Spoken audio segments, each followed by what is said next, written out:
IPS, IMAX Press Multi peut être utilisé pour la réalisation de couronnes antérieures et postérieures, de facettes d'une épaisseur minimale d'1 mm et de couronnes transvissées directement sur un plan. Tout d'abord, réalisez un modèle fractionné. Préparez les dies comme à l'accoutumée. Le matériau Press Multi est particulièrement adapté à la technique de maquillage. Si vous utilisez cette technique, concevez la restauration de façon anatomique. Une fois pressée, la restauration nécessitera seulement d'être caractérisée et glacée.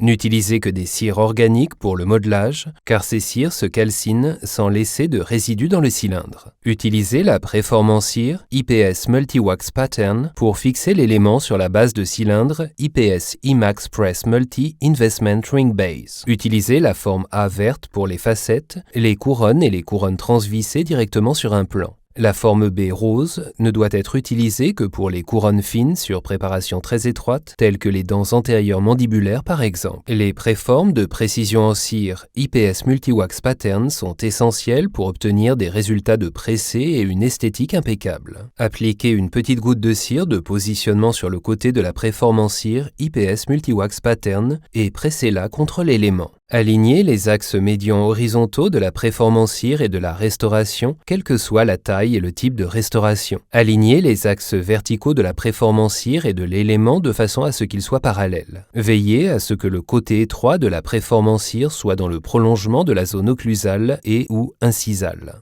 Alignez la préforme IPS Multi-Wax Pattern avec la face vestibulaire de manière à ce que le flux de céramique n'ait pas d'impact direct sur le moignon. Cela assurera à la restauration un parfait dégradé de teinte. Obturez l'espace entre l'élément et la préforme IPS Multi-Wax Pattern avec une petite quantité de cire à modeler sans créer de surépaisseur au niveau de la liaison. Veillez particulièrement à arrondir les transitions de manière à ne pas créer d'angle en revêtement susceptible de se casser lorsque la céramique flue dans le cylindre. Suivez la même procédure pour les couronnes postérieures. Appliquez une petite goutte de cire de positionnement sur la préforme IPS Multi-Wax Pattern. Alignez les axes médians horizontaux de la préforme en cire de l'élément et appuyez légèrement la préforme contre la restauration. Contrôlez l'alignement de la préforme IPS Multi-Wax Pattern en vue occlusale.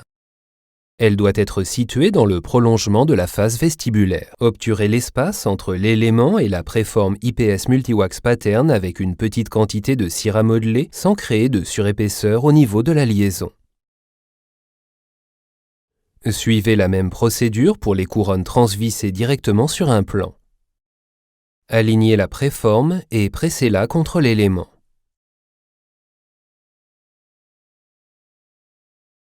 Obturez l'espace. Utilisez la préforme rose IPS Multi-Wax Pattern Forme B pour fixer les restaurations fines sur préparations étroites. Les étapes qui suivent s'appliquent à tous les types de restauration. Alignez la préforme en cire et pressez-la contre la restauration. Obturez l'espace et veillez à ne pas créer de surépaisseur au niveau de la liaison. Lorsque la préforme est fixée sur l'élément, fixez le tout sur la base de cylindre IPS Multi-Investment Ring Base.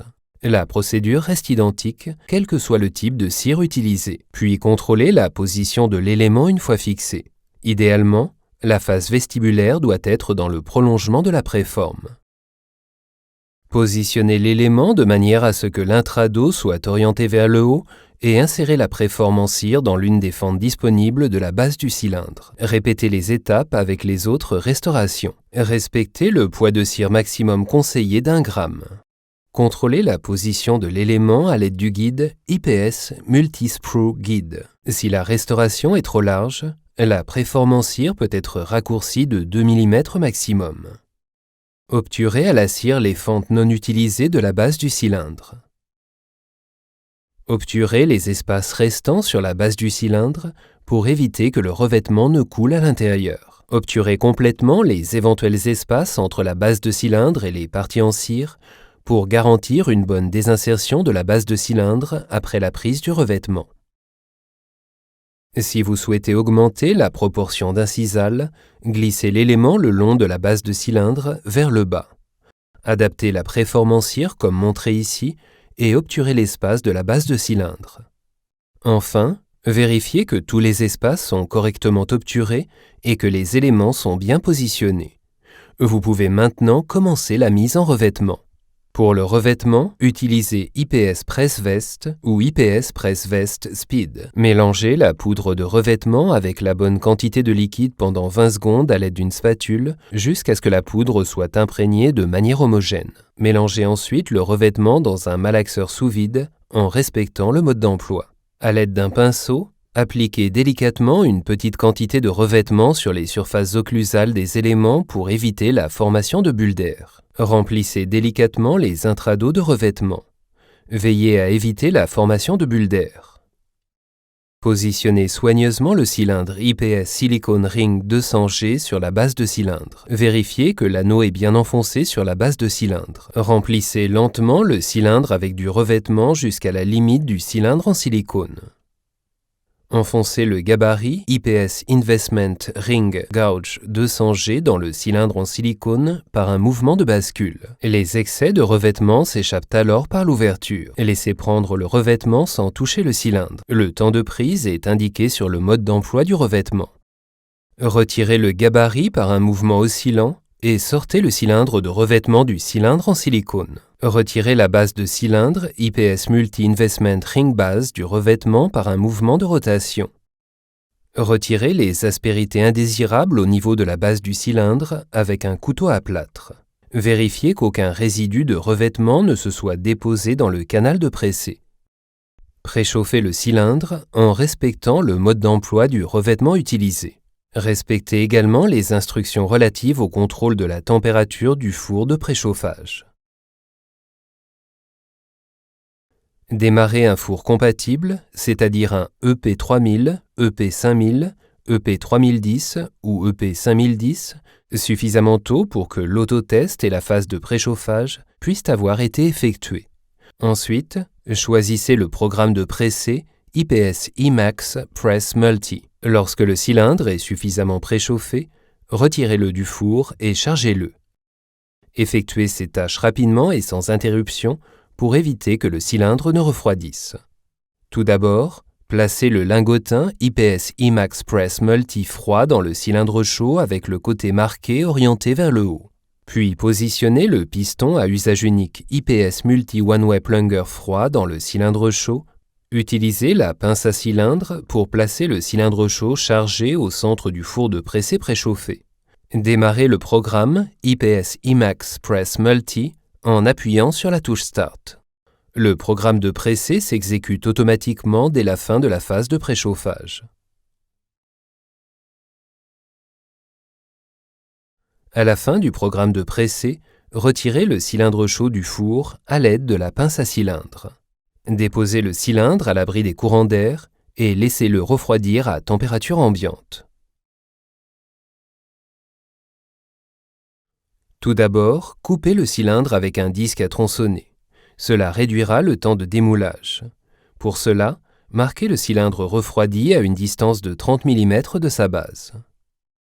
Puis coupez le cylindre à l'aide du disque à tronçonner au niveau du repère, de manière à créer un point de rupture. Rompez délicatement le cylindre au niveau du point de rupture. Procédez au démoulage initial avec des billes de verre sous 4 barres de pression jusqu'à ce que les éléments pressés soient visibles. La finition est effectuée avec des billes de verre sous 2 barres de pression. Éliminez les résidus de revêtement. Pour retirer la couche de réaction, plongez les éléments pressés dans le liquide IPS Emax Press Invex Liquid pendant 10 à 30 minutes maximum. Puis nettoyez les éléments à l'eau courante et séchez-les à la soufflette. Retirez délicatement la couche de réaction blanche à l'oxyde d'alumine type 100 sous 1 à 2 bars de pression maximum.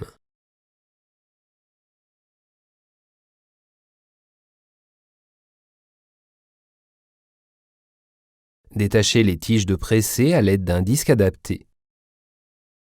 Grattez les points d'attachement des tiges de pressé en faisant attention aux contacts proximaux. Retravaillez les surfaces et créez les états de surface souhaités. Contrôlez l'ajustage sur le modèle. Nettoyez la restauration au jet de vapeur pour la préparer à la cuisson de caractérisation et de glaçage et retirez toute trace de contamination et de graisse.